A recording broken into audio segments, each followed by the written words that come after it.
Afhayeenka Golaha Federeeshinka ayaa ka qayb galay xuska horudhaca ah ee ka qabsoomay caasimadda dalka ee magaalada Finfinne. Munaasabadan oo ah mid lagu xusayo maalmo qaran oo muhiim u ah shacabka iyo dowladnimada Itoobiya ayaa waxaa si weyn uga qayb galay mas'uuliyiinta ugu sarreeya dowladda, bahda dhaqanka iyo qaybaha kala duwan ee bulshada. Afhayeenku isagoo hadal kooban ka jeediyay ayuu xusay muhiimadda ay leedahay in la xoojiyo midnimada qaran lana dardargeliyo dadaallada horumarineed ee ka socda dalka. Waxa uu hoosta ka xariiqay in xuskan qowmiyadaha iyo shucuubta Itoobiya ay yihiin kuwo dhiirigeliya halganka bulshada iyo ilaalinta qiyamka dastuuriga ee federaalka. ከሁሉ አስቀድሜ ሀያኛውን የኢትዮጵያ ብሔር ብሔረሰቦችና ሕዝቦች በዓል ምክንያት በማድረግ በአዲስ አበባ ከተማ በሚካሄደው የማጠቃለያ ፕሮግራም ተገኝቼ በዚህ በደመቀ ፕሮግራም ንግግር እንዳደርግ ስለጋበዛችሁኝ በራሴና በኢፌዴሪ ፌዴሬሽን ምክር ቤት ስም ላመሰግን እወዳለሁ። marka hore munaasabadda labaatanaad ee maalinta qowmiyadaha iyo shucuubta Itoobiya baga ayaanu si nabad ah ugu soo gaarnay.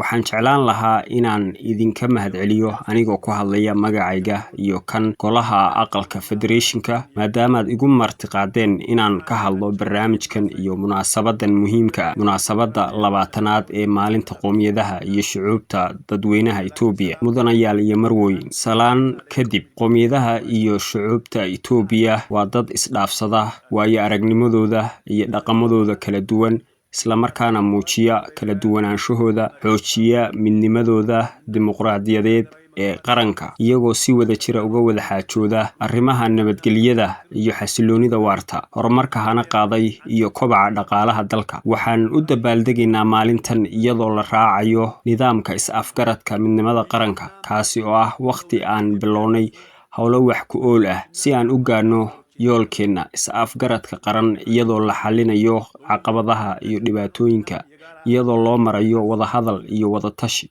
Xuska labaatanaad ee qowmiyadaha iyo shucuubta Itoobiya waxa uu sanadkan 2018 uga duwan yahay sanadihii hore. Waa sanad aan soo fuulnay dhabaha bilowga horumarka aan hiigsanayno, iyadoo mashaariico qaran oo fara badan la hirgeliyay, qaybo ka mid ahna ay socdaan.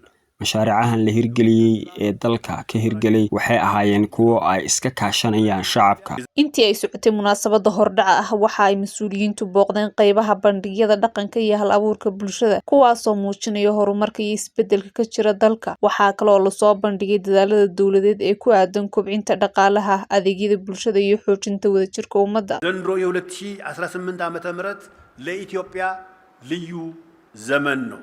የዘንድሮውን በዓል ልዩ የሚያደርገው የኢትዮጵያ ብሔር ብሔረሰቦች አሻራ ማህተም የሆነው ታላቁ የህዳሴ ግድብ በተመረቀበት ማግስት የሚከበር መሆኑ ነው።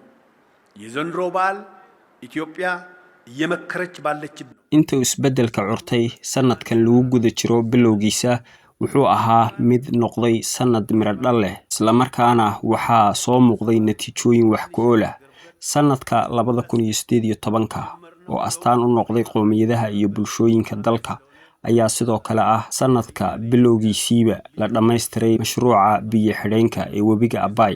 Sidaa darteed waa sanad qiimo weyn noogu fadhiya, isla markaasina aan hirgelinay mashaariico waaweyn oo ka hirgalay dalka. Waxaa loo baahan yahay iyadoo la iska kaashanayo shacabka iyo dowladduba in ay gacmaha isqabsadaan oo ay sii xoojiyaan mashaariicaha xiga ee la hirgelin doono iyadoo oo la hiigsanayo horumarka waara ee qaranka.